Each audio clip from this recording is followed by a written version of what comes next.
Ladies and gentlemen, thank you for tuning in to Jay Slay Made in the USA, where we explore truth, expose deception, and inspire courage. Guys, for those who tuned in a minute ago, I had a technical difficulty. I had to re-begin this live stream. So I'm just going to make this quick. I'm going to read off my show notes because this is a big deal. This is one of those instances where someone who has created a platform by their charisma, the influence they have, and the size of the platforms that they've been accepted into, had built up a career based around the New Age, based around all these things that were detracting from Christianity. How did this guy get the opportunity? So I'm just going to read my show notes. In a world where truth is often overshadowed by charisma, influence, and the size of a platform, the cracks in these foundations are beginning to show.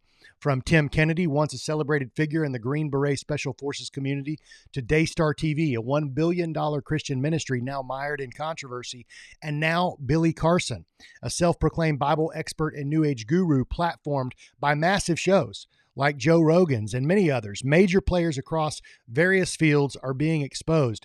This story and the debate you're about to watch, which again has been deleted everywhere. This is what happens when smooth talk and a large following can't stand up to the scrutiny of truth. It's what happened when claims are tested by someone who really knows their material. So tonight we're going to dive into the debate between Billy Carson and Wesley Huff. Wesley Huff's an apologist and scholar out of Canada. He's dedicated his life to studying ancient texts and biblical manuscripts. Billy Carson is a prominent figure in the New Age movement. He built his platform and led many away from the Christian faith. But when faced with a real scholar, the cracks in Carson's narrative are obvious. So this debate has sparked so much controversy. Billy is now suing Wesley Huff, and the original footage, as I said, has been completely removed off of YouTube, but I found it. So I want to set this up with a couple of quick videos here. One, these are both post-debate, some things that have trickled out, which will help set up the full debate, which you're about to watch without interruption. One time I heard you issue a challenge to any preacher or anything that dispute what you say. Yeah. Has anyone taken your challenge? Nobody's taking my challenge. Who have you debated? Whoever did debate. Have you ever had like a public debate with anybody? Like it's on YouTube, we can see, or no? Haven't had a public debate. You're open to debating anybody? I'm open, yeah. Okay, so if we set up anything with anyone else that's maybe expert in the area of topic that you know, you're okay with a panel like that? Oh, yeah. Okay, so yeah. Yeah, go on. We'll get you a follow-up. I really appreciate it, Billy. Thanks so much for interacting. So I don't know if you know what's going on. Billy Carson, that dude, sat down with Wes Huff. Wes Huff is that dude's sharp. Brilliant. Oh, very sharp. Very sharp, very brilliant. Oh yeah, that's gonna be a slaughter. It was. I didn't know this happened, bro. But I already know it's like, bro. It was a slaughter. Yeah, that's not, it was even bad. And within the first couple moments, he admits to misspeaking. He admits to having multiple facts wrong. Like he gets cornered like right away. Billy gets up, walks out because he had to go. Then tells him he can't put it out. After thinking about it, he puts out a trailer. People start talking. Wes does a video explaining what happened. Mark does a video explaining what happened. The same story. Billy Carson doesn't want to. They do it together as well. Yes, Billy Carson does not want this to come out. He is going to put together a debate in the background in person with a real Christian scholar, and that's going to be announced soon. Nothing gets announced. There is no debate. No one is going to sit down with him. By the way, Wes Huff is a real Christian scholar. Wes Huff I know who that is. He is I know brilliant. both of them are. I just didn't realize this happened. Yeah, put the debate out. I know it's personal. All right, so that was Ruslan KD's channel. He's a very popular YouTuber that talks about things going on in ministry.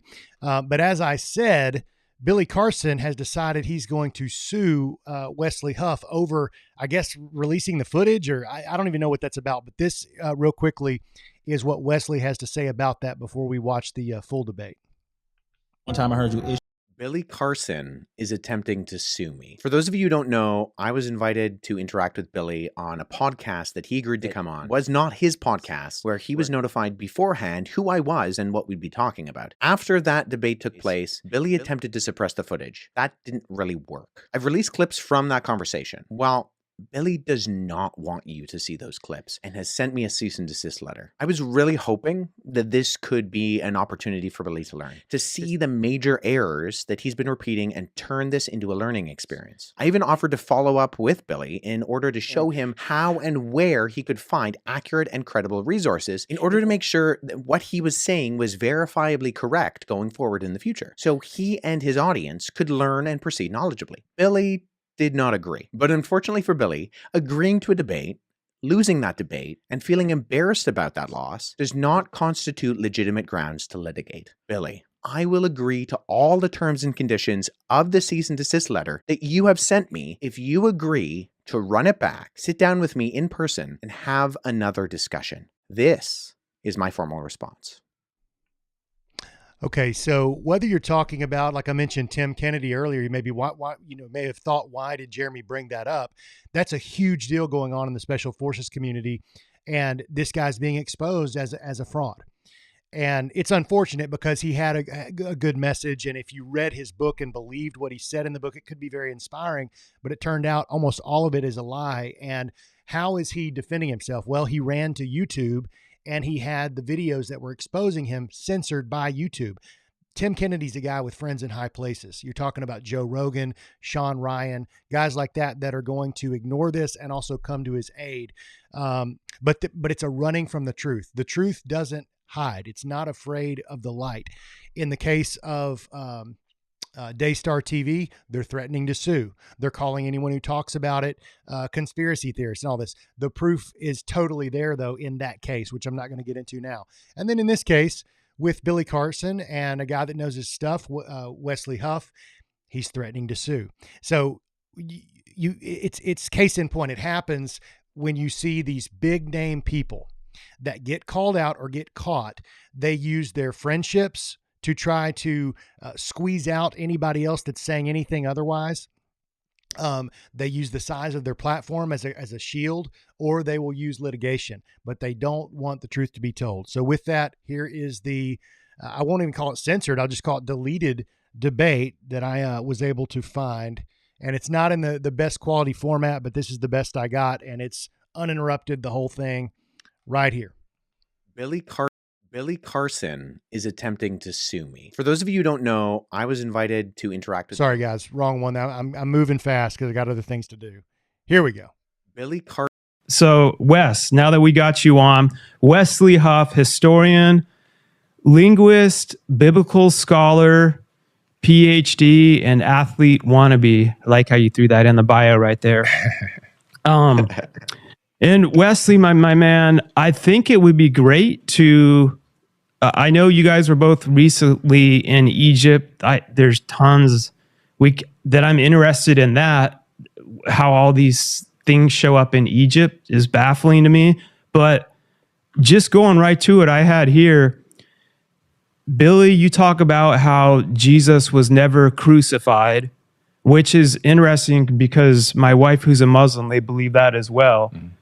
Their beliefs, from what I understand from her, are they don't think that Jesus, as they believe is a prophet, God would have him killed. Mm-hmm. But I don't think they have any historical evidence, as far as I know, as to what or how or why they believe that. Mm-hmm. I'm curious for you guys both, and if you want to, I guess, go first, Billy, as to how you came about, like the findings where it seems that Jesus was not crucified, sure, or that's not accurate. Sure. And in my videos, and if you listen to the podcast, the statement is according to the Sinai Bible. Okay, according to the Sinai Bible, Jesus wasn't crucified in that Bible. And that Bible predates the King James Version of the Bible, and the text there actually is about 12 to 14,000 differences between the Sinai Bible and the King James Version of the Bible, which came much later. And then also one of the things that were interesting is that they discovered the book of Jesus' wife, which is at the Harvard Seminary, which according to some scholars, it's a little controversial, but they claim that this is an accurate record that Jesus may have even been married, which then, adds more, if that's true, it adds more to the hypothesis that maybe he wasn't crucified. I just personally believe that Jesus was an amazing human being. I don't think that he was the Son of God in the sense that he's God, but that we're all gods. As he said, ye are gods, and that we're to do greater things in him. And I just personally believe that the return of the Christ is the return of the Christ consciousness. When we can all achieve a certain level of knowledge, wisdom, passion, understanding, empathy, love that he came to this planet with, and we get that in our mind and our conscience, and we can act on those incredible emotions and that understanding, that the whole world is going to transform instantaneously. And I think at the second coming is the coming of the Christ consciousness to the planet, not a human being flying back to Earth to save people. That's just my personal understanding of how I've perceived it over many, many years of going through this information and going through all this text. And Wes, I'm gonna let you respond to that. And again, I mean, this is everyone listening to the show. You know, I'm always like, challenge everything. Learn to critically think and continue to come to your conclusions. Even with Jesus, I'm not personally even waiting on that he has to come back to say, I already know like I said, that strength of God and consciousness is already, I can tap into that right now. So you don't have to wait for him to come back. For those that believe he does, to actually have that like next level of what that's supposed to mean. But Wes, go ahead on for what Billy was talking about, I think with a book in the Harvard Museum, and I heard something about Jesus's wife, which that's, yeah. Yeah, well, first let me say, I think it's really cool to not just be in the room proverbially with you, Billy, but be able to interact with you, because I wish I could be there in person. Unfortunately, Toronto, Canada is a long way away from Florida. It's a little bit of a jaunt. But I really appreciate the fact that you seem to have investigated to a certain degree some of these facts. Do you mind if I ask a clarifying question? Sure. When you say the Sinai Bible, what are you referring to specifically? It's the biblical text that was written. It made it into you can actually look it up on Amazon. It's a Bible called, I have a version at home. It's called the Sinai Bible, right, from Mount Sinai. I'm assuming that's the mountain that they're referencing there. But they put together their own version of the biblical text prior to the King James Version being put out. Sure. So when you refer to the Sinai Bible, would you be referring to Codex Sinaiticus? Like the codex that comes... Okay. That's why I was trying to get some clarification, because so you can actually go and see Codex Sinaiticus is at the British Library. So you can go and see it. It's on display. And the British Library has actually digitized the entire manuscript. So I work with manuscripts in my linguistic work. I'm an expert on early Christian scribal culture, and particularly in Greek and Coptic manuscripts. I actually have a facsimile. So I have a photocopy that was done by the British Library of Codex Sinaiticus that I work with in my office. So I have it here. And the only reason I asked for clarification is because I want to make sure that what I'm addressing is actually what you mean. Gotcha. And not addressing something else. Because the Codex Sinaiticus in particular is just it's a 4th century Greek manuscript. Mm-hmm. It comes from approximately between 325 and 350 AD. And its text of the Gospels reads almost identical to the modern Greek text that we develop translations from. So my curiosity is just simply in kind of exploring, when you say that it denies the crucifixion or that the crucifixion isn't there, I mean, I can go on right now, Codex Sinaiticus, and I can look up the end of, say, Matthew 27, where it has Jesus being crucified. Yeah. And that's in Codex Sinaiticus, or, the John 19, or any of the other ones. So I think my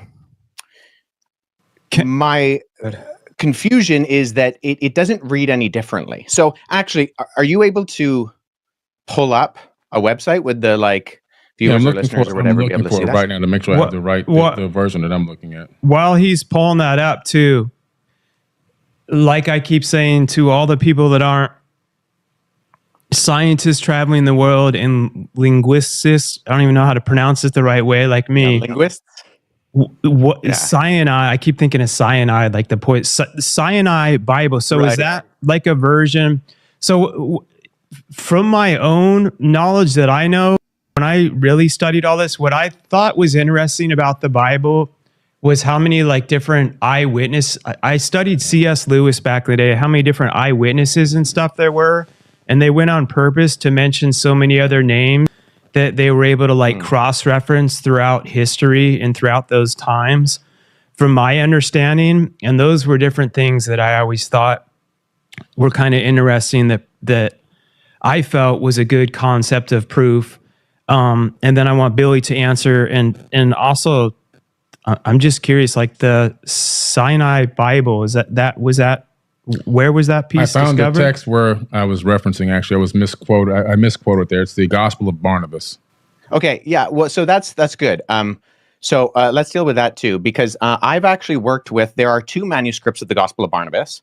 The Gospel of Barnabas is a really interesting document because it is a known forgery, and so that's why I think it's important to get to these sources. So, at the very start of the Gospel of Barnabas, which we only have 2 copies of, one is in Italian and one is in Spanish. We see right off the bat that the Gospel of Barnabas, not to be confused with either the Epistle of Barnabas or the Acts of Barnabas, which are 2 apocryphal documents from the 2nd century, but the Gospel of Barnabas in particular, we know it's a forgery because it does things like in chapter 92, it says that Jesus spent 40 days on Mount Sinai, and then he came to the Jordan River and he walked to Jerusalem. But Mount Sinai is more than a week's journey away from Jerusalem, and neither Mount Sinai nor Jerusalem are close to the Jordan River. So never mind there not being a route from the Jordan River to like around Mount Sinai or going to Jerusalem. But there are internal problems with the Gospel of Barnabas, which indicate that it shows no actual indication of evidence of coming from or even having knowledge of first century Jewish understanding. It actually says Jesus is the Christ, but not the Messiah, which indicates that whoever the author is, he didn't know that those were the same words. And I think a bigger problem is that the Gospel of Barnabas actually paraphrases Dante's Inferno, which was written in 1314. So there's a lot of internal evidences that disqualify the Gospel of Barnabas, never mind the fact that we don't have any evidence of it prior to the 14th century, and none in any other language other than Middle Age Italian Italian and Spanish. But the internal content of the Gospel of Barnabas disqualifies it from being ancient. And then the fact that it's doing things like paraphrasing Dante, or it also refers to a rule of the time of Jubilee, which was changed in the Middle Ages from what it was in the biblical year of Jubilee. And it goes with the Middle Ages concept, not the ancient concept.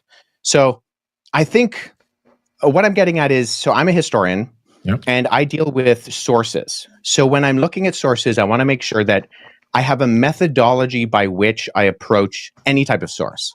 So if there is something that denies the crucifixion, I want to make sure that I'm analyzing it and that the methodology by which I analyze it actually reveals that the content can be accurately tied to the event. So if we're talking about, say, Codex Sinaiticus, that's in the 4th century. Now that is, I would agree with you, Billy, our oldest copy of the Bible in the sense of cover to cover, Genesis to Revelation copy of the Bible. Right. The problem is that we have individual copies of all 4 Gospels going back hundreds of years before Codex Sinaiticus. So I have a facsimile behind me of P66. This is a late 2nd century copy of the Gospel of John. I work with this particular manuscript. I can just show the screen right here. This is an almost complete copy of the Gospel of John. And it is that the has the papyrus by any chance? Yeah, so papyrus is just the what it's made out of. So material it's on. I got that from Chat GPT, by the way. Sorry, guys. I'm just trying to sound smart for a second. I have that papyrus at home. Oh, that's so I'll show you this. So the documents you actually see on my bookshelf behind me are facsimile papyri that I've made. So when I was in Egypt last summer, I went and I got made for me some papyrus sheets.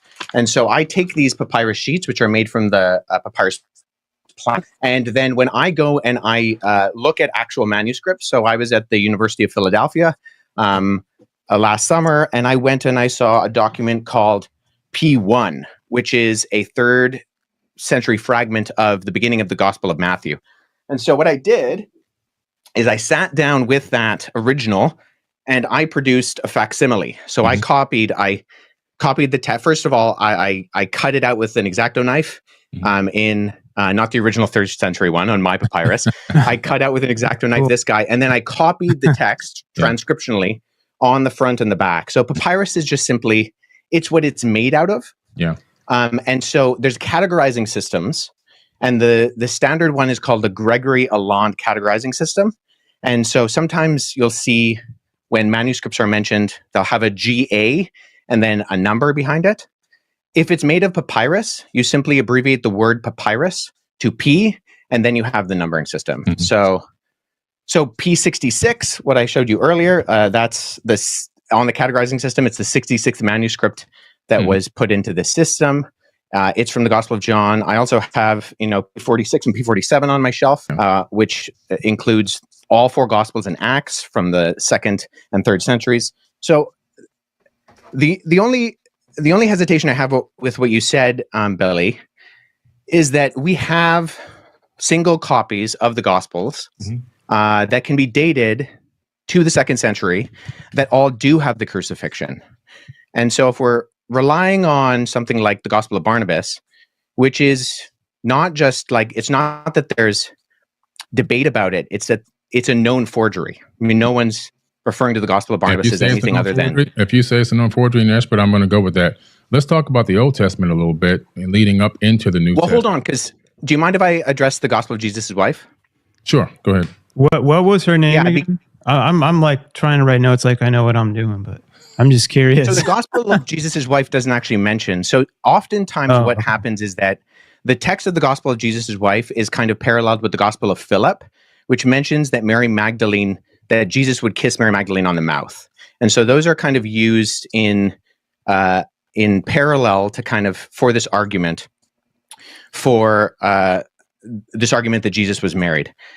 So the Gospel of Jesus' wife is in the Harvard Library. However, the reason we know it's also not legitimate is because even though the manuscript, the papyrus that it's on, was carbon dated to the 4th century, the text was actually copied from a PDF version of the Gospel of Thomas known as Grandin's Interlinear, and there was a mistake in the Coptic text of Grandin's Interlinear that was copied into the Gospel of Jesus' wife. So we know that this is not a legitimate document, even though the papyrus is ancient, and this happens a lot with forgeries. I have a couple of friends who have actually worked on projects that have revealed forgeries within Dead Sea Scroll manuscripts and within other ancient Christian papyri. But the reason why we know the Gospel of Jesus' wife, and that Karen King, who kind of vouched for it and she lost a lot of credibility, unfortunately, for her, and she's admitted that it's a fake as well, was because we can tie it directly to not copying from an ancient text, but actually copying from an online version of the Gospel of Thomas in a PDF form, and the mistake on that PDF form was copied into the text that was borrowed in the phraseology of Jesus' wife. So I just point that out is, once again, with our sourcing, I think we need to make sure that we're going towards not just early sources, but actually credible sources. And unfortunately, neither the Gospel of Barnabas nor the Gospel of Jesus' wife are credible sources in terms of actually, and agreed upon by not just the vast majority of scholarship, but I don't know anybody in the field of papyrology, paleography, historiography, who actually refers to these documents as being legitimate. That's fair enough. I can respect that. So let's go into the Old Testament a little bit. Predominantly, from my research, I discovered that a lot of information from the Enuma Elish and the 7 Tablets of Creation is a lot of in Genesis, a lot of the creation story that comes into Genesis. Not all of it, but because obviously Genesis is a much smaller version of a much bigger story. But it's literally almost word for word from the Enuma Elish and the 7 Tablets of Creation. The Epic of Atra-Hasis as well is also there in the Old Testament. Several other tablets as well, Code of Hammurabi and a few others have made it into that text. Sumerian cylinder scrolls that talk about the creation story. again, the creation story in the Epic of Atrahasis. And so we tend to see this this copying of ancient tablets, text, and scriptures, even some papyruses, into the biblical text, meaning that my point here is that I think a lot of people are saying that this information was written in real time. A lot of people believe that. If you ask the average person, they really believe that. But a lot of this information is just copied from older tablets and texts from an earlier date. That's what I found, that it's made it into the canonized Bible, but they never reference that they got it from any other ancient texts and tablets that have to do with a totally different civilization with totally different religious beliefs. Yeah, have you read the Enuma? Yeah, I've done lectures. Sure. Do you mind summarizing the content of the creation account in the Enuma for us? Sure. The Enuma is a very ancient text discovered in the Library of Ashurbanipal. And the summary of it is that it really gives us an account, which is crazy, an astronomical account of the creation of our solar system. It talks about planets and moons gaining specific orbits around the sun. It talks about a huge planet named Tiamat, 46 times larger than Earth. Earth didn't exist at the time that this, according to the author of this text, which is pretty interesting. And then there talks about a nemesis of sorts. In the original version, it's called Nibiru, but in a more recent version, still thousands of years old, the name was changed to Marduk. Marduk is in the Jewish American Library, in the biblical text, in the Torah, and so forth. Very popular figure in ancient times in the religious books and texts. Marduk wanted to be the destroyer, so Marduk is the one that during its next orbit towards Tiamat, crashed into Tiamat and destroyed Tiamat. A huge chunk of it swung away, recoalesced, taking the water, land, and organic material, which basically recoalesced as our planet here, Earth. And the rest of it broke up into pieces. Some of it turned into the asteroid belt. Other parts of it were thrown towards the sun, and some were thrown towards the inner Oort cloud, towards the outer edge of the solar system. This planet, or this moonlet, that orbited supposedly a brown dwarf, basing on the description of it, gained a very strange orbit around our sun. And we have the scientific evidence now also to match with NASA's data, where we see that Saturn and I believe Neptune switch places. Uranus is flipped on its side, and that's more evidence that something came through our solar system in ancient times and gravitationally really tugged at planets here and switched up their orbits and even pulled the axis of a planet on its own side, where the equator is now running north and south. So a little bit of modern astrophysics kind of backs up what this ancient text is saying. But the Enuma also then begins to talk about the fact that these beings, it kind of cuts into the fact that these beings, are on Earth and at some point begin to engage mankind. In other words, they didn't create people from scratch, but they engaged the existing hominid and began to utilize us as workers for their workforce. In the Atrahasis epic, you see a much similar story, slightly later date period, but still thousands of years old, the Epic of Atrahasis. And we see a very similar story. And we see where the sons of God literally came down to Earth. They came from Mars, according to this text. If you read the translation of the planet Mars and to English. And then they went to battle. They were going to go to battle in South Africa against Enki and Lil and Anu. And they come to terms without going to battle. They argue that they needed women, human women, believe it or not. And they also wanted a workforce. They didn't want to continue to do the labor. They were cleaning out the Tigris and Euphrates rivers, digging canals, building cities on Earth, and according to the text on Mars, not according to me. And a decision was made by Enki and Anu and Enlil to allow this experiment to happen, where they would take the existing hominid here. They would slay one of the gods, meaning that they would, in my opinion, that doesn't mean they're going to kill it, but somehow some type of genetic modification or manipulation, in my personal opinion, that's my personal hypothesis. But in the end, it ends up being that human beings are now doing a lot of this labor and worshiping these people as gods, as they, my personal opinion, masqueraded as gods. A lot of stories there, parallel stories that you see in the Bible, even the Tower of Babel incident and many other crazy stories that are in the Bible. You can find a lot of those true stories in the ancient text, like the Epic of Gilgamesh, where you can find the true story of Noah. They found the Noah tablet to give him instructions on how to build the ark. It wasn't a big boat. It was a round disc that he built with sections cut up on the inside like a pie. That was discovered about 4 or 5 years ago. I believe it's at the British Museum now. So there's a lot of text that's just been covered and copied over into the biblical text. And I think that, in my personal opinion, a lot of people are just became a cargo cult, worshiping people that were masquerading as gods. I do believe in God, by the way. Let me make this clear. I believe in God. I believe there's a creator of the universe. I believe that the mathematics, the quantum physics, all proves that. The fact that we're here, I believe this universe is imbued with a divine energy and a divine spark that lives inside of all of us. I just don't believe that the God of the Bible is truly the creator of the universe.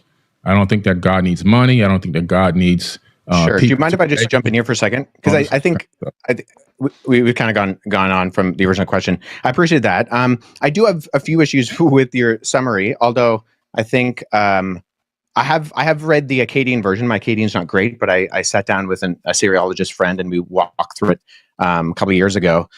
So I think that there are components of what you said that I would say are in there. I'm not sure it's the best summary. Nonetheless, okay, going with what you said that there were like verbatim parallels with the biblical creation story. Even just going off of what you said, which I think there are components of that I would agree with, the Battle of the Gods, the concept of Enki and the younger gods, and they fight Tiamat, and then Marduk, who swears he'll defeat Tiamat, and Quenku, who kills Tiamat by shooting her with an arrow, and there's this big battle, and then the gods that die end up being the earth and the sky and even us, because we are the end result of that battle. I'm just curious, when you say that there are not just parallels, but there's actual copying, looking at Genesis chapter 1 and 2, where the creation story is summarized in the Bible, what are the actual kind of parallels there that you're looking to? Because as someone who's read both, I not only do I not find parallels, I actually, and this is the majority of ancient Near Eastern scholarship with me, think that Genesis chapter 1 is actually an apologetic against documents like the Enuma Elish. So what are the parallels there? Separated the waters from the waters, for example. That's in the Enuma Elish, and that's also in the biblical text. Okay, that I would agree is a parallel. The only reason I highlight that is that if you're making this the argument, because if you brought it up, and I mean this with all due respect, there are superficial parallels. I would agree. The separation of the water, the concept of the earth being formless and void. That's also in the Enuma Elish. However, I think all the other details, it's the details that make the difference.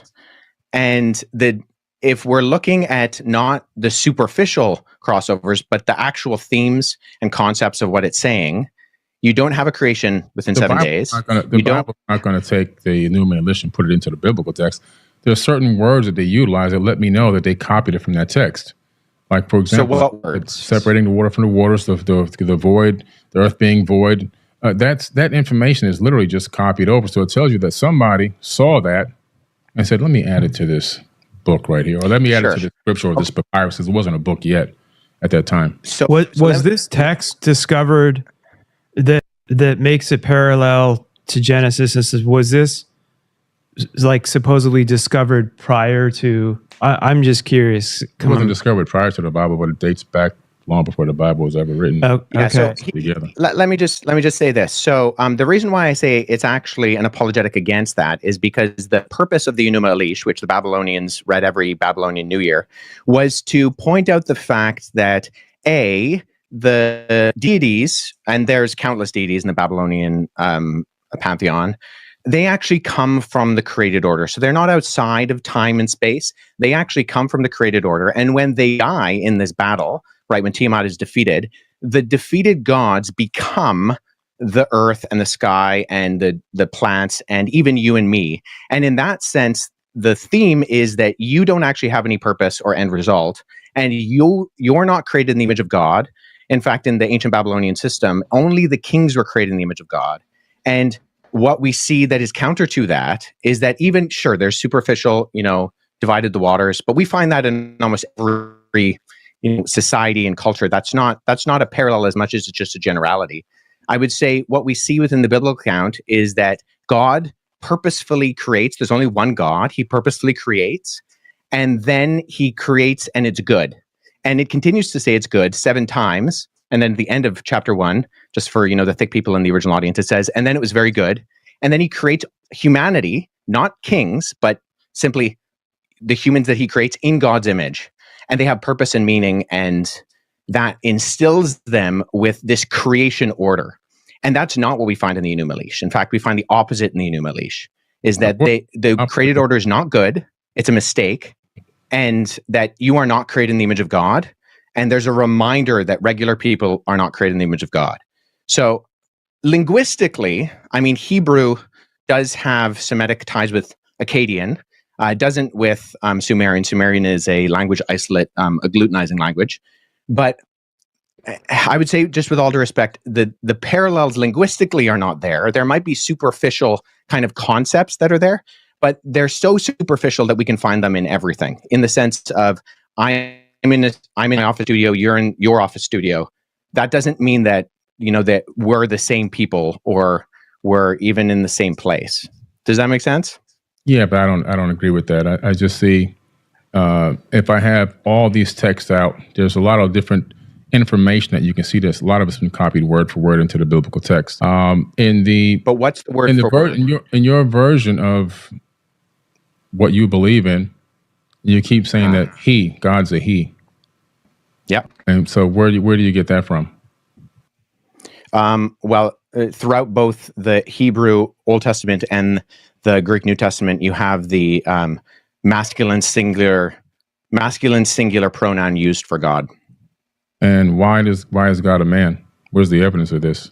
Well, God isn't a man. See, within historical Christianity, we don't believe that God has a gender. However, the way that he has decided to reveal himself is through the masculine plural, and then ultimately by becoming a human in the person of Jesus Christ. So we don't believe that God has a gender. In fact, the fact that God creates humanity in his image and he creates them male and female, those are 2 aspects of the image of God. And so that's the completeness. So historical Christianity has never argued that God is gendered.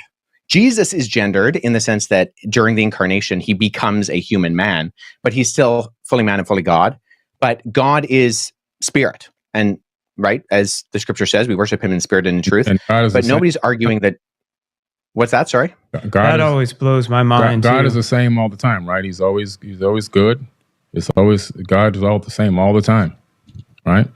But we do see that in Scripture, God has revealed himself through the masculine plural. And there are aspects of God's character that we see within Scripture that do actually communicate.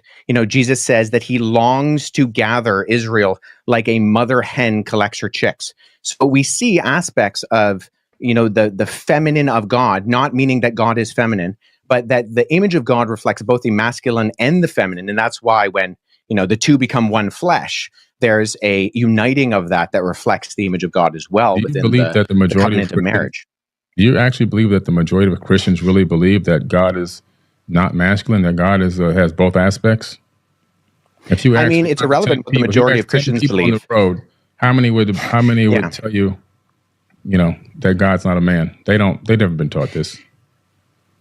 Well, I was taught it growing up. I was taught it in when I was a child, when I went to seminary, when I went to Bible college. I was taught it in graduate school.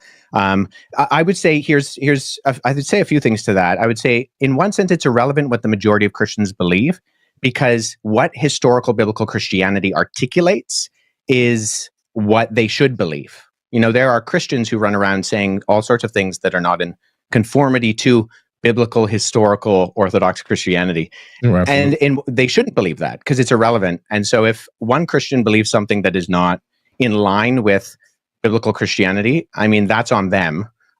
So God is not gendered but he does express through inspired scripture the masculine the masculine pronoun. That's pretty convenient. I mean, for an all-knowing, all-loving God to understand that human beings were going to take that and abuse it to put their boot on the neck of women for eons. It's pretty interesting. Also, I'm trying to understand. Yeah, I mean, so hold on. Let me speak to that. Can because I it say is something there real quick, guys? I have to. Yeah, sure. If it was only for the Old Testament, I would have a hard time following a lot of stuff. For me, like we said, putting the boots on women and stuff, that it was when Jesus came that when they were literally like, oh, if a woman, you can just accuse a female of having an affair and murder her, and that's like, okay. That he was he just reminds me of anyone that basically challenged everything. And people would say that it didn't contradict what's in the Old Testament, but however people were interpreting it, they were believing that they were following the Bible to women can't do this, you stone them if they have an affair or if they're accused of having an affair. And Jesus, as we know, the famous scene when they were about to stone her, he's like, he who hasn't sinned cast the first stone, basically saying no one's perfect. And was the first one that I know of that started like speaking to other tribes and other countries that people weren't supposed to, like, they were so racist and prejudiced. And this is where my heart opened up, is like, he stood for this love and this God that broke down all these barriers and just flipped what all the scholars and everything was saying on its head. And that's where I found that I believe that he was crucified, because he went so far like against the grain at the time. And I get what you're saying too. Like, there's stuff where it's like, oh, that's convenient, where human beings can add in that this is there and that's not. But something else that I always was curious, I'm like, if especially the New Testament, if it was like written by man and stuff and pre-planned, I'm like, I think they would have done a better job of not making a lot of the people so like ignorant. The people that were like literally with Jesus questioning him half the time, like, bro, I don't know if you can do this miracle. And Jesus is like, dude, you just saw me yesterday turn water into wine. And I'm like, if I was writing a story, I'm like, I want everyone to believe this, I would make the people not like is questionable. It's like they have so many characteristics where the humanity in it is what like always drew me. And like, even one thing in the Old Testament that David and Goliath kills Goliath, a man after God's own heart. I'm like, if you're pre-writing this to be the perfect person after God's own heart, then he becomes king. You're going to like have the story end perfectly. But then he goes off to see, he's watching this lady bathe nude, has an affair with her, has her husband killed. Mm-hmm. It's like, but then goes on to keep praying to God and coming back to God, like with a humanity.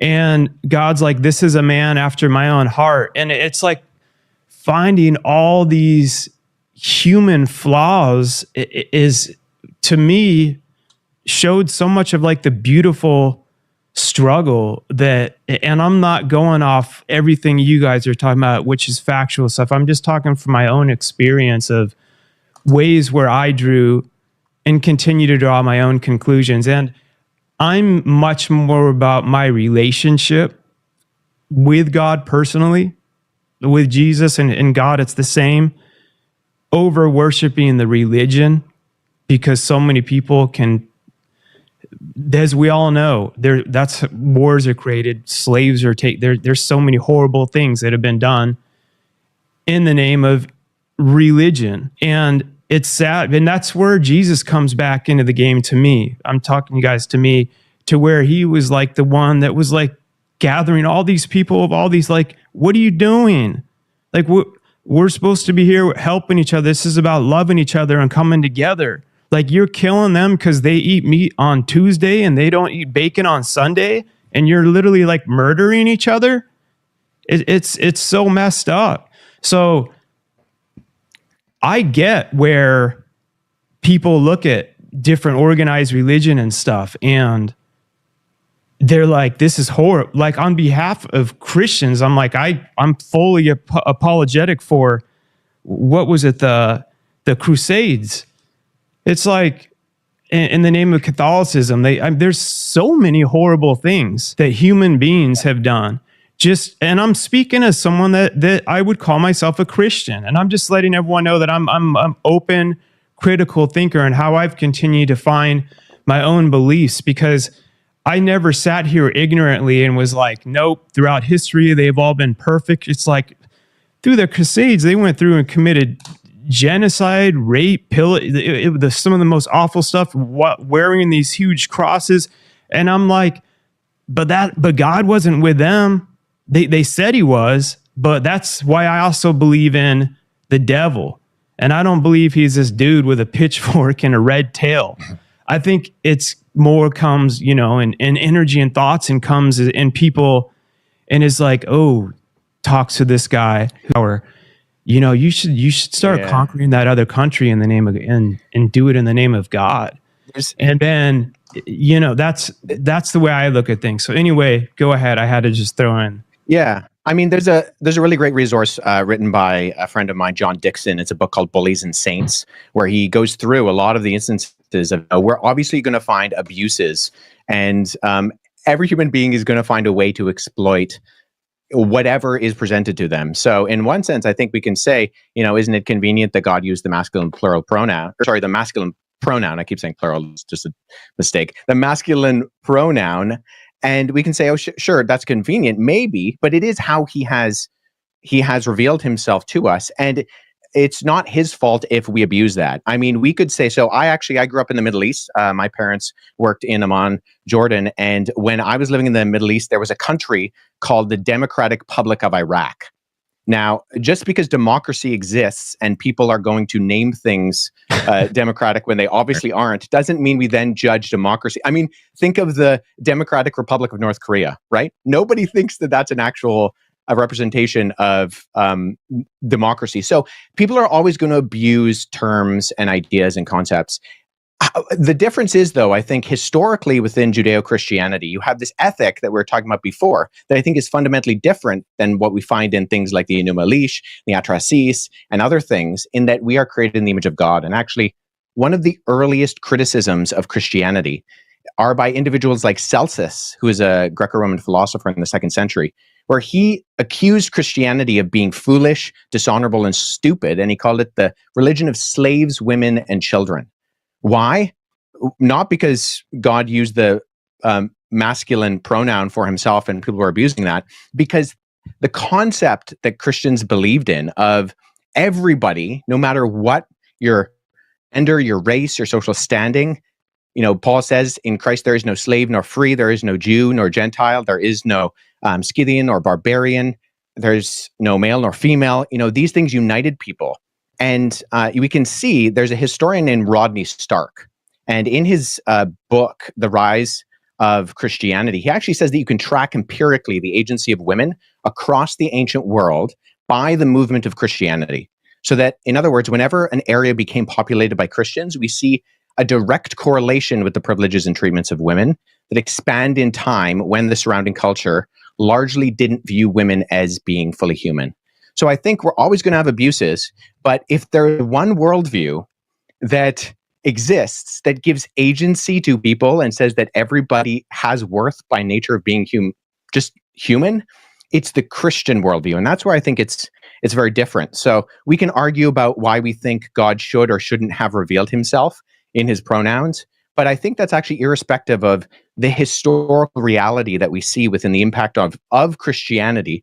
particularly on the West, but around the world, and how it gives agency to the marginalized. Wes, can I ask you one? So when because I'm always interested in this, like you were raised Christian. I always think about this, like my wife who's Muslim, and our beliefs at the core are so similar, but there's some differences.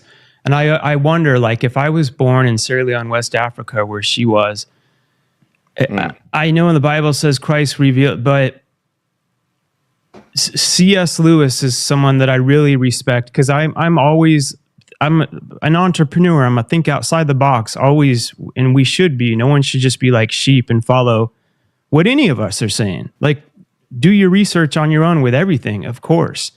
But what led you, sorry, going back to C.S. Lewis real quick. He was a famous scholar who was once an atheist, set out on a journey to basically disprove the Bible. As he went to do that, he himself found out that to be like one of the most historically accurate written books, which really shocked him. He then became a Christian after that. He's done the Narnia movies, Lion, the Witch, and the Wardrobe, or their books. They weren't movies when he passed away. But he has an amazing... I love people like him, because he doesn't just act like... He always was questioning everything. He's like, why is there this going? Why are these little kids dying, God, when they're... But something that he continued to come up with, which reminded me so much of Jesus and the love conquers all things too, is when so many people overly get caught up on religion over the relationship. And he's like, I've actually met some atheists that are closer to God without even knowing it.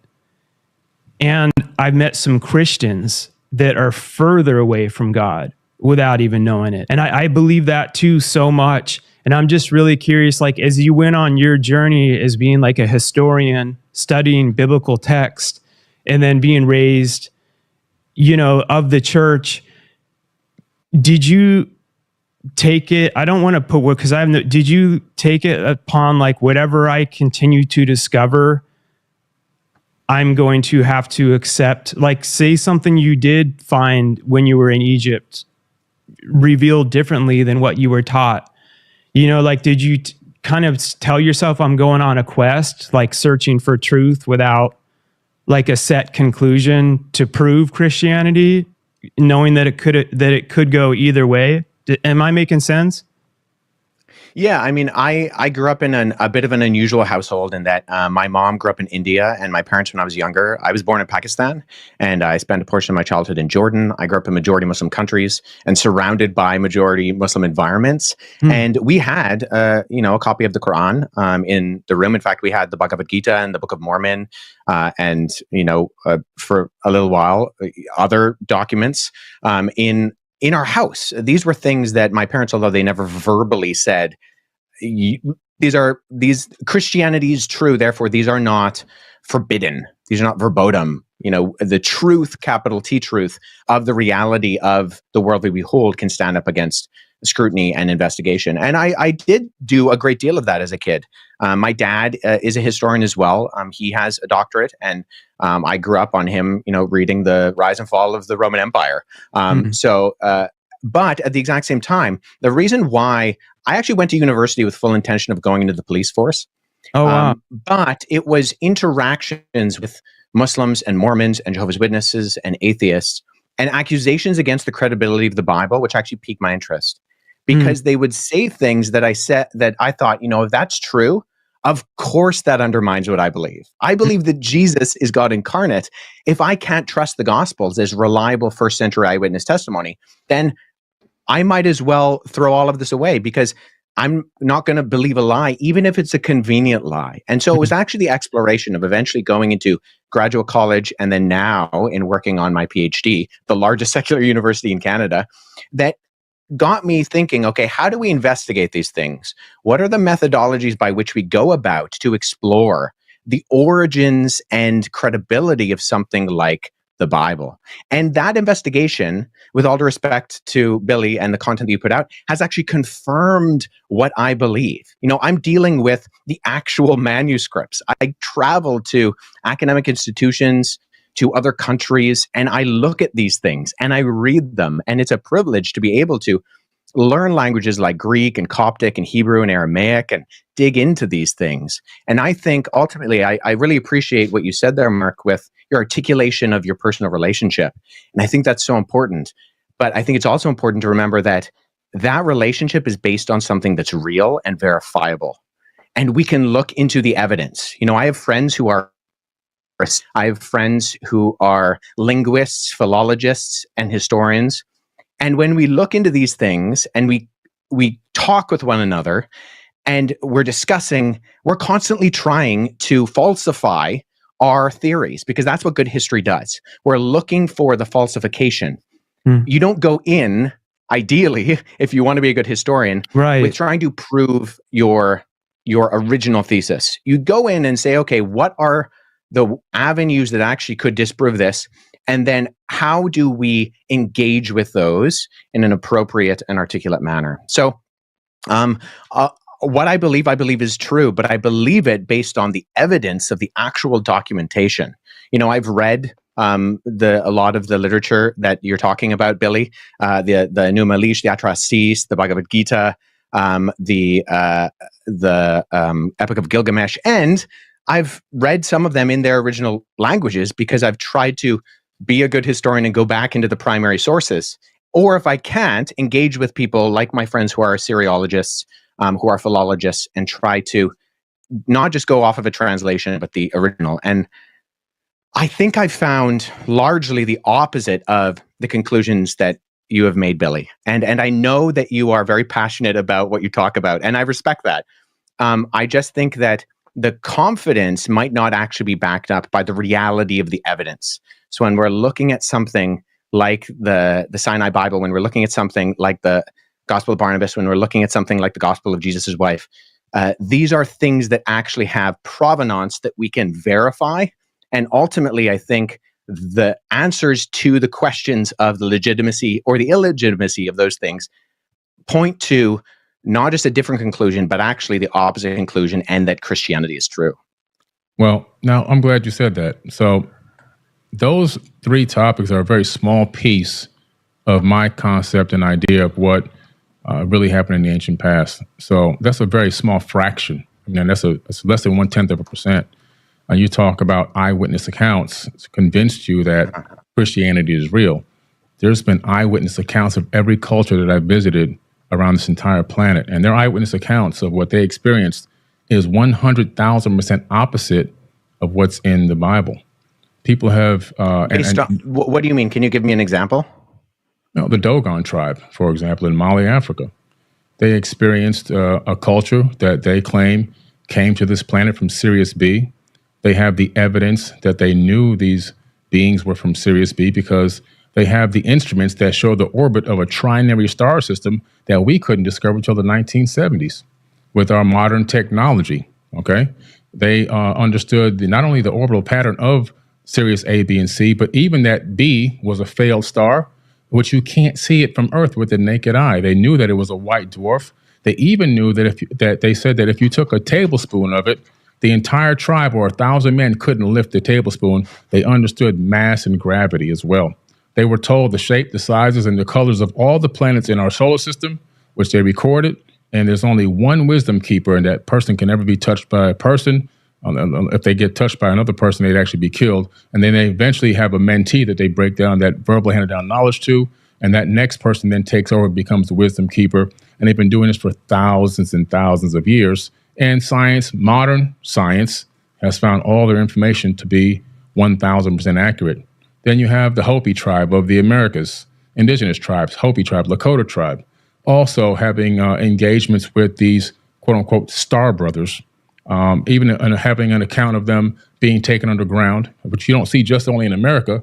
I just came back from Turkey. You have the people from Turkey and Mesopotamia also being taken underground into a place called Derinkuyu by these beings, by these people, a structure that's built 12 stories deep underground, that's made out of volcanic tuff, a very soft stone. And if you don't know what you're doing, it'll actually collapse. There's no evidence of any collapse.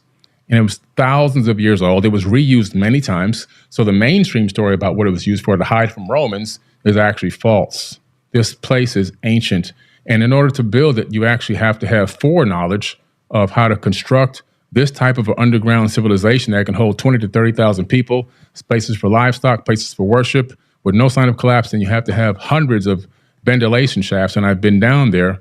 Those ventilation shafts cut through solid rock all the way down to the core. And there's even more. It links to other underground cities that are miles and miles away. As you get to the very base of this area, you can cut through and go to another location. But again, these people were taken under. Also, then you have the ancient Egyptians. Similar story. Major catastrophe comes. These people come and take them underground. Then you have the information in the Egyptian book of Going Forth by Day. More accounts by people, our ancestors, that have accounts that do not match up with the biblical text. And so all of a sudden we're saying that all these cultures, the Aboriginal people, I can go into them as well. I've gone for walkabouts in Outback, in the Outback, and the Aboriginal elders, same thing. They were seated here by Pleiadians. This is their verbal handed down history for thousands of years.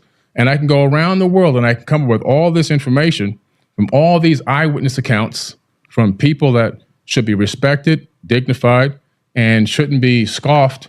And that we're now saying that all this information that they put forward, all their verbal handed down history, all their written history, that's got to go to the side, because this one text is 1,000% accurate. Sure, but so my question is, most of that is oral history, correct? Oh, it's all oral history, even the Bible. Okay, so when we're engaging with oral history, what methodologies are you using to confirm that the orality is accurate? Oh, man. Well, first and foremost, some of these texts some of these cultures have written down information in caves.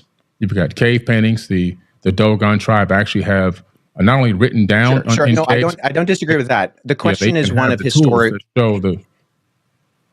Sorry, I didn't mean to interrupt you there. The question is one of methodological analysis. So you have to have a method by which you can find either that something is falsifiable or that there are avenues by which you can show internal and external accuracy of credibility. So this is what we do with documents.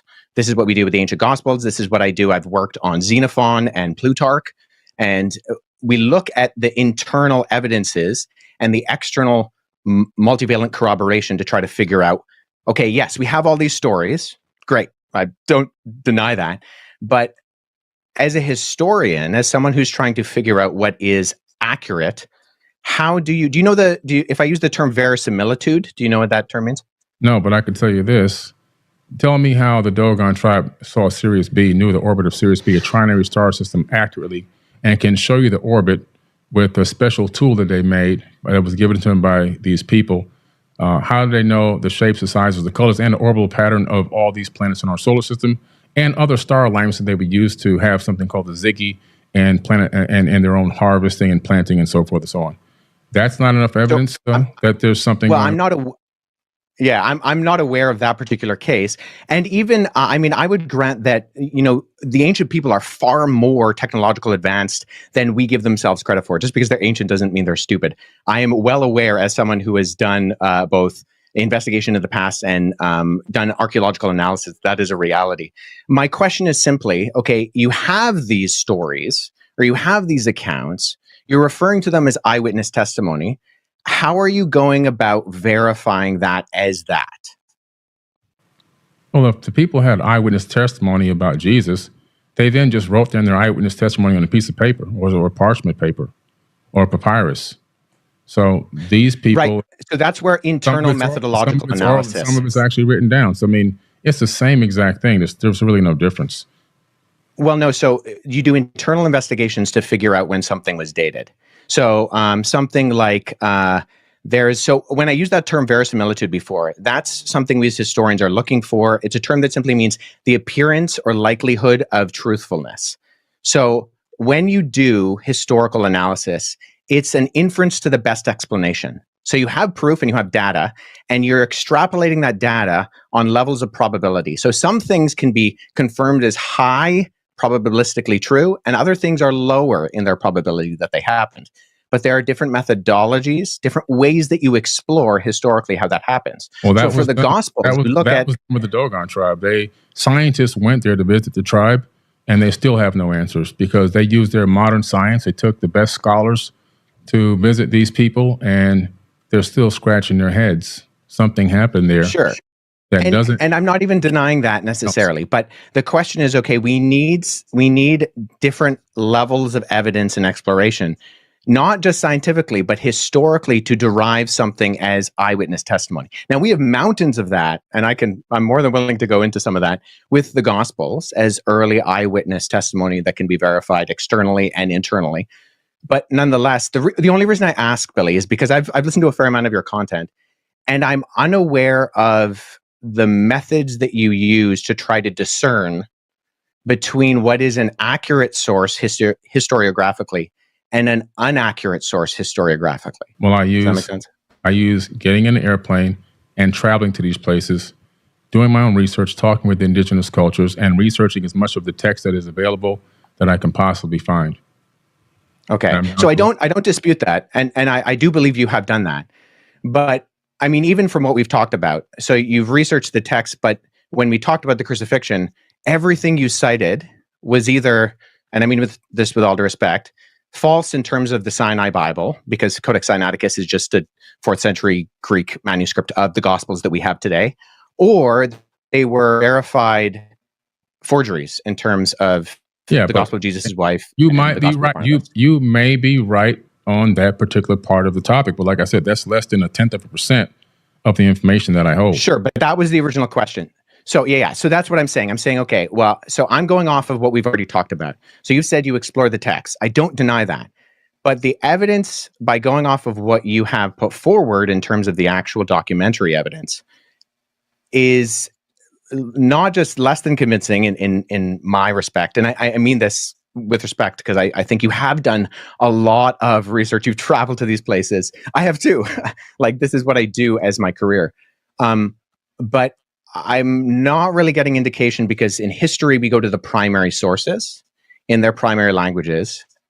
And when Mark asked, okay, why do you deny the crucifixion? The sources you used were not primary. Okay, we're still talking about the same thing over and over again. There's so much more we can talk about here. We're wasting a lot of time. There's so much more. That's this amount. Do you guys think so much more stuff to talk about? Do you think that all these different cultures and stuff describing these other beings, could those have been? I'm not an expert theology or whatever, but like where it talks about war, I always want to personally ask you this too, where in the Bible, it talks about like wars between the demons and the angels. There's a lot of crazy stuff in the Bible too that you can prove it's been written, but it also takes some faith, because you can't physically see where there was wars between demons and angels and stuff fighting in the heavens. So there's tons going on, obviously. Could any of those have been, like, from what you've discovered or how people have written it, do you think those could have been demons or angels? I don't believe in demons or angels at all. You don't believe in them at all? Nah, I don't believe in demons and angels. When you read Azazel coming down in the book of Enoch, coming down, and the first thing he does is teach people how to make knives and swords so they can cut a man's head off. You read, you see these quote unquote. Where's that in the book of Enoch? In the book of Enoch, Azazel. He comes down and he teaches. Where is that in the book of Enoch? The only reason I ask is because there are two Enochs, first Enoch and second Enoch, and only first Enoch is an actual historical amalgamation. Okay. And then you analyze the fact that these angels are having sex, they're getting drunk. These are just people. Whoa. Where are angels getting drunk? Angels party, they go, they hang out with people. They go to war with people. They put on their outfits and they go to war with people. This is in the Bible. Where are they getting drunk, though? Well, they get married. Okay, whatever that means. But they're having a good time. Married. Okay, not married. In fact, Scripture says that angels can't get like married. Merry Christmas. Not married. Mary, M-E-R-R-Y. But the point that I'm making here is when you start to really analyze what these angels are doing, and you start to analyze how many people are dying in the biblical text, you start to say, well, how many people did Satan actually kill?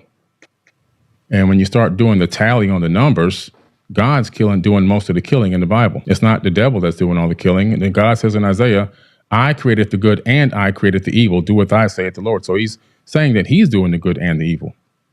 That's what he's saying. Yeah. Now, my personal opinion on this whole thing, I just let me get this out because we keep going over the same rhetoric over and over again. My personal opinion is that the biblical text is a good book. Like I've said, I've got videos. My number one video on Twitter has me saying this. It's good text because if you actually apply some of the information that's in the Bible, you can get a good result, like you have done, Mark. Right. I struggle with I know. I want you to finish your thought. Go ahead. Yeah. So because you can get a good result, but there's a lot of misinformation in the Bible. There's a lot of false information that's copied from ancient text. And if you go by that text, all of a sudden you end up with 400 years of slavery. You end up with abuse. You end up with divide and conquer tactics that separate people. You end up with people thinking that they're the chosen ones and they're the chosen people. And we've been promised this promised land so we can eradicate another race of people because this is our land, because God promised it to us. You have people that want to go on the papal inquisitions and torture and kill and murder over 80 million people. You have the American Holocaust, 111 million indigenous natives slayed. You have all this going on because of this text, which is set up so contradictory throughout its path across time. You get into the New Testament, slavery is still being condoned in the New Testament. Was it? Honor thy slave master as you would honor God or Jesus, it says, I believe. So in Ephesians. So I always thought that, but the God of the Old Testament too, like I'll let you go real quick, but I'm just, and I know you have to go soon too, but I'm speaking as I challenge my own subject. It was always, I'm telling you guys, this is where Jesus came in and changed everything for me. But like the Old Testament too, it is hard for me to read even Noah thinking God's like mad at everyone. Let's flood the whole world and murder all these people that I created. That's pretty bad stuff. But it seems so contradictory to, and I'm speaking, Wes, as a Christian, and I don't have the, whatever they call papyrus. There isn't. This is where people, but I continue to follow in my heart, but it's so, Jesus did not seem like that at all. But they say God's the same as then as he was now. Like time, he created time. So he didn't come down, as Jesus and change and evolve and then come back with new information and be like, you know what, I don't think I'm going to flood and do. So these are more, I guess, like bigger moral questions that there's not necessarily, but that's where things like the Old Testament challenge me at times. And I know there's a lot of things where they correlate, and I've seen some cool things that come together too, but it's just like, man, to think like I'm going to flood and murder all these people that I created and then leave a few alive doesn't seem like what Jesus did at all. Sorry to interrupt you, there's a couple more points I want to make because he got a lot of talking in.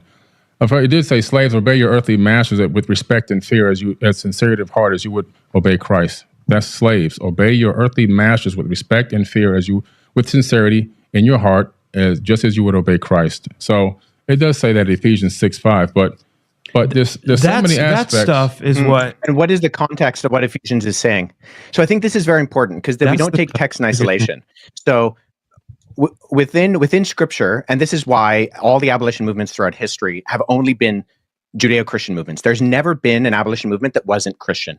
And actually, there's the recent work by historian Tom Holland, not the Spider-Man actor, different Tom Holland, but his recent Dominion highlights this fact very well. This is not a Christian, but in it, he shows that going right back into the antiquity with the Cappadocian Fathers, it was the first abolition movement, and then into the British and the American abolition movements. These were fundamentally Christian movements ran by Christians because of the idea that when Paul, who wrote that letter to Ephesians, says, in Christ there is no slave nor free, he's breaking down those barriers. So in Ephesians, when he says, slaves obey your masters, he's operating on the socioeconomic context of what he's going on. And he's saying, hey, we have slaves and we have free people, okay? If you're a believing slave, if you're a slave who believes in Jesus as the Messiah, don't be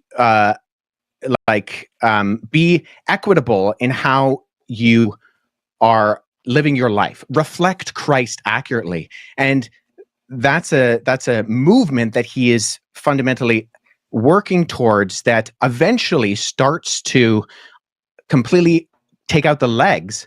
This is where we would argue, Wes. I would be. I love. By the way, I love that we're all. This is respectful. I don't feel this is all just three grown-ups talking in a healthy way. I appreciate Wes. And I think this is going to give us.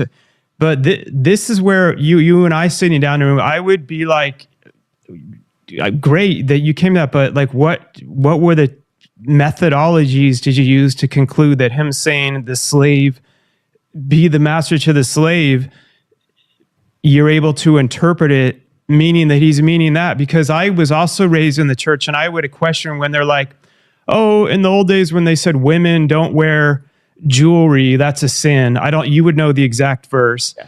And then they're like, oh, but that was just written because at that time, that was what they did. But then the next week they're telling me, but if you believe in the Bible, you either believe in all of it or none of it. I'm like, well, how come you're just... Yes. And they're like, but it's okay for women to do that. Now, those are the things where it's like, we've got to be honest here. Like, if you're respectfully challenging Billy, and Billy's going to go and do research and be like, okay, now I want to see how to have, because we're all critical thinkers.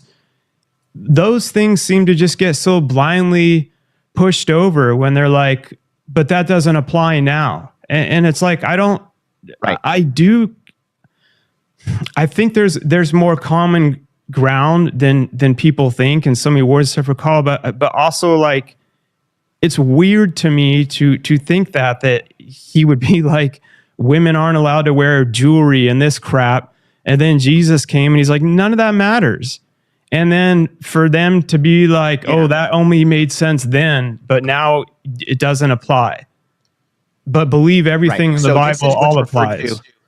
You know what? Like, as a Christian myself, this is why, like, I'm always like,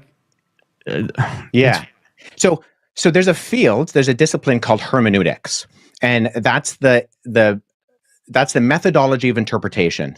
So there are multiple levels that you interpret something. So whether we're dealing with, say, the book of Ephesians, or we're dealing with Tacitus's Annals, we look at something and we contextually read it within the framework of how it's being written. So there's a historical approach where we look at the context. Okay, Paul is writing to a church in Ephesus. What's going on in Ephesus, and how is what he's saying in that city in what is modern day Turkey, how does that pertain to that particular time and framework? Where is Paul coming from? How does it pertain to now, though, is my question. Because so you're giving me... Here's how I answer that question. And I love you to death, Wes, but you're starting to give... Sorry I had to interrupt you. I believe in God. Like, I believe in... And Billy believes in God too. I get why things are challenged and things need to be challenged, but it's saying that was to women then, but being raised in the church and stuff, they say, but then they'll pick something and they're like, but that doesn't apply to them now, because in that context, he was talking to this certain town where they were having problems with I'm like, well, that's not written anywhere. And they're like, well, if you go to blah, blah, blah. And then they say, well, God is all knowing. So he perfectly chose what was in and out of the Bible. I believe whoever created the universe, which is God, in my own opinion, is way smarter than any of us. Why would he leave something like that crap in there, that women shouldn't wear jewelry and all that, and then have in the New Testament, that crap doesn't really matter? Like that's where it's like, I have to believe that it's not I do think there is parts where things got written in, and I don't think they're the major things personally, like whether or not Jesus was crucified, which I think is a major thing, because if he wasn't, that I've studied that a lot. That would challenge that would challenge the core of my whole belief system over whether or not it said if women can wear jewelry or something. But I do think that, and I don't know if there's an exact answer to this, but I do think, that's perplexing to me. a God of all wisdom would choose to leave some of that in there. It's like, why? So here's the thing. So the Bible was written for us, but it wasn't written to us. There is an original audience, whether that's the ancient Israelite in the ancient Near Eastern culture, or whether it's the Greco-Roman believer in Jesus within the city of Ephesus. So as historians, and I mean, most of the books on this end of my shelf are what are referred to as commentaries. Sorry, I got to cut you off again. Theologians and Wouldn't historians. God be smart enough to know I'm not just going to write to this demographic of this civilization now, knowing I'm a God who created the whole world and people are still going to be studying this thousands of years later? That's what I was going to say, but I didn't want to cut it off. Yes. So I'm sorry. By the way, I'm the worst interrupter ever, and it's more of my ADD type thing of like, I get a thought and I got to get it out or else I freaking forget it. So I'm sorry about interrupting. Thanks for throwing me under the bus for that. Yeah. So, how I would answer that is I would say this. So you do have examples of where Paul is writing, and he's writing to a particular group. And so we look at, okay, what does it mean for a woman to wear and adorn themselves with gold in a first century Greco-Roman context, right? It has to do with the fact that prostitutes would wear those things. So we need to ask the question, what is the intention of the text? But, sorry, yes, I got to ask you again, though. Meaning. But how do you interpret that's what I've been, the reason I'm interrupting you is I've heard this. I've been there, done that. Yeah. I respect the crap out of you for how deep you go into studying the ancient texts and stuff, which is so important for the real root of it all. But they've told me that same thing, and I'm like, but why doesn't it just say that he was speaking to the women and stuff that were prostitutes of that time? Like, where does that correlate? He's not speaking to prostitutes. He's talking about purity, and he's talking in the context of when he says, don't adorn yourself with jewelry. The original audience, and we can explore this by. But you just realize how dumb that sounds? Saying the original audience, then later on saying, but now it's okay for this audience because these women and stuff don't. Because I'm just saying, like, I get why people. Like, if we're going to, we got to be open-minded. We're punching holes in other stuff to punch holes on our own. And even if it's agreeing, like don't you think that's a little, I get what you're saying. Like if prostitutes right now, if prostitutes all wear a red band around their neck and that signals what all prostitutes are, and it's like, don't wear that. A lot of prostitutes have tattoos, and a lot of women who aren't prostitutes have tattoos. Right. I don't think it's this black and white that only the prostitute, and also you're only talking about in one little town. So my bigger question would be to God. Well, in Greco-Roman antiquity. Like, why did you put that in the Bible? That just confuses everyone, though. Because all these other civilizations are going to be reading that. We have something we keep saying here. God didn't put that in the Bible. Men put this stuff in the Bible. And I think that was some of the old. I'm telling you, Billy. It's for me. I think he'll get back. If it wasn't for Jesus. Sorry, we got you back on, Wes. Yeah. I understand what you're saying, Mark. But what I'm saying is, I think we're missing a big point here. The point that I'm trying to make here is that the Bible is written by people, men who are extremely flawed. And the evidence of that is what they did, what they took the information that's in that biblical text and what they did with it globally to other human beings, and how they even wrote about it in the Bible, how they enslaved and tortured people in the biblical text. So in that case, even in the book of Deuteronomy, which is one of the most brutal books out there, where everything is given okay to rape women, kill children. If one person talks against your Lord, go to that town and kill the whole town, burn the town down. So brutal. It's just too much. Like I said, turns people into salt. The killing in the Bible is not being done by Satan. That's why I don't care about. I don't believe in demons and all this other kind of stuff. Moses goes to the top. He talks to God. He gets his tablet. The first commandments are, "Thou shalt not kill." He comes down. As soon as he sees the people making a golden calf, he kills most of them. It's just like, come on. It's just ridiculous. And I've learned with some of these stories how it correlated with kill your first son related to then what happened with Jesus. But I'm still like, in my head, they're like, that's so beautiful. He was willing to sacrifice his son as God would. And I'm like, I don't believe that's so mean that God, I don't believe it's beautiful. Jesus changed my whole story. No, when I'm in heaven, and I don't believe God is irrational, because would be smarter than every one of us to be able to literally create everything. I would be like, God, I don't like, why would you tell that dude to kill his son? I don't see any benefit in killing your own kid. And then right at the last second, he's like, no, it's cool. I was just testing your faith in me. It's like, that seems psychologically, to me, when God's like, kill your own son, but then at the last minute, it's sadistic. Don't do it. Oh man, you proved your faith to me. I would be like, God, isn't there like I don't feel like you need to do that to a person.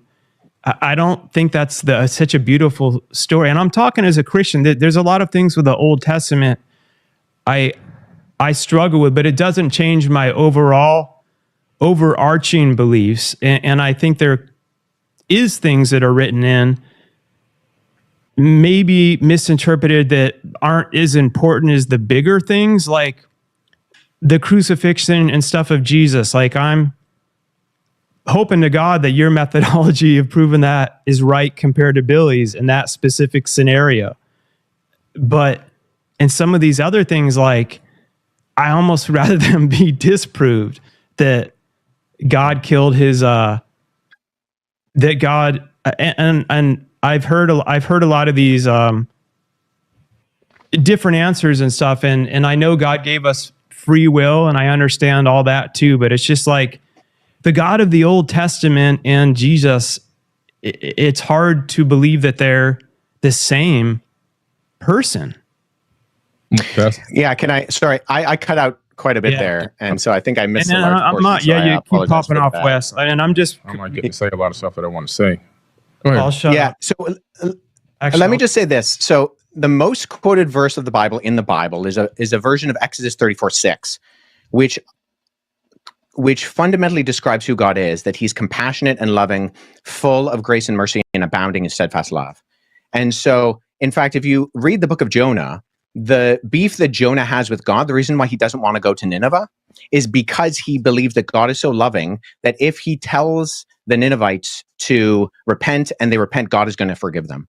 So fundamentally, we have the picture of God consistently throughout the Bible, both in the Old and New Testaments, as being a God who is rich in love and mercy and abounding in steadfast kindness. And so we want a God who is just. And just to speak very briefly to the slavery issue, I mean, Leviticus 25 condemns by death the man stealing. So stealing someone and selling them into slavery. And the fact that the 10 Commandments are prefaced with, you are a nation who was slaves. I'm the God of Israel who brought you out of Egypt. So there's a fundamental difference, and there's lots of literature on this. I would encourage people to read my friend Paul Copan's book, Is God a Moral Monster? He's written some excellent stuff. He's also written on Did God Command Genocide in the Old Testament? He's a leading expert in the field of a comparative analysis of ancient Near Eastern war literature. And so there are very coherent explanations for these things, and that slavery within ancient Israel was very, very different from what slavery around the ancient Near East was like. And on top of that, once again, when abolition movements happen, what's that? Sorry, Billy? I said slavery continued on throughout the Bible with no problems. But it was always undergirded by the fact that this was not the ideal, that this was something that should not be done. And even slavery within ancient Israel was fundamentally different than slavery around the ancient Near East. This is not a contested fact. You can look at the scholarship of individuals like Wright, who's written extensively on this. He's an ancient Near Eastern ethicist, and there's vast difference between the law codes in Leviticus, Deuteronomy, and Numbers, and something like the Code of Hammurabi, which puts people on a tier system and gives different punishments depending on where they are within society. That's not true in ancient Israel. If you were a king and you stole somebody and you sold them into slavery, they would punish you by death. But if you steal somebody else's slave, you can't steal somebody else's slave. That's not a good thing to do, right? The point that I'm making here, I got to say something before I get out of here, is the Bible is full of contradictions. The the biggest problem that we have is we're dealing with a civilization on this planet that is psychologically impaired. Human beings are psychologically impaired. This entire planet. We're living on an insane asylum. Earth is an absolute insane asylum. Mental illness has spread throughout the planet Earth like a complete virus. And when you take a text like the biblical text, knowing that human beings globally are mentally ill, this entire planet is a mental insane asylum. And I'm talking everyone. Every single, all 8 billion, whatever number of people we have now are all mentally ill. And what I mean is there's different levels of mentally ill. We all have trauma that we're not dealing with. We all have internal issues. We all have situations that shadow work that needs to be done. And so, and some people are at higher levels of mental illness than others. Most of us are functional mental illness people. But when you take a look at the biblical text and you start going through this information and it's the way that it's laid out, it becomes a proponent of more divide and conquer tactics. It becomes a proponent of racism. It becomes a proponent of slavery. It becomes a proponent of all these things that are dark and ill, including murder and killing in the name of God, which has been done how many millions of times. So my thing about the biblical text is it actually authored by the creator of the universe, or is it authored by the dark forces of, maybe, if this Satan is real, Satan himself? And the reason why I say that is because all-knowing, all-loving God, omnipotent and omniscient, that is creating not only this universe, probably most likely multiple universes, because a creator never stops creating, especially with infinite power, is now at some point going to author a text that is going to allow human beings to misinterpret it and take it in his name and begin to slay people, torture people, and enslave people worldwide, to claim that you're chosen ones, to set up a state of chosen people, and then to even claim that you have chosen land, and to torture and kill even more people, women and children, in modern times, still going on to this very day. To me, that doesn't seem like a very intelligent being, especially a being that knows the beginning and the end. So if you know the beginning and the end, you have a certain level of foreknowledge. You have advanced knowledge that goes beyond. You know what's the ending before the end even occurs. So you set up everything for success. Why? Because a genius solves problems before they happen. And I'm going to drop the mic on that. With some of that too, I think came back on. Yeah. I got to get to this meeting. Yeah. There's old stuff that it's hard to comprehend, but the thing that continued to change my life was Jesus, and the core of it was love conquers all things. I can't miss it. So yeah. Can't go on. All right, brother. We can do a follow up. I really appreciate it, Billy. Thanks so much for interacting. So yeah,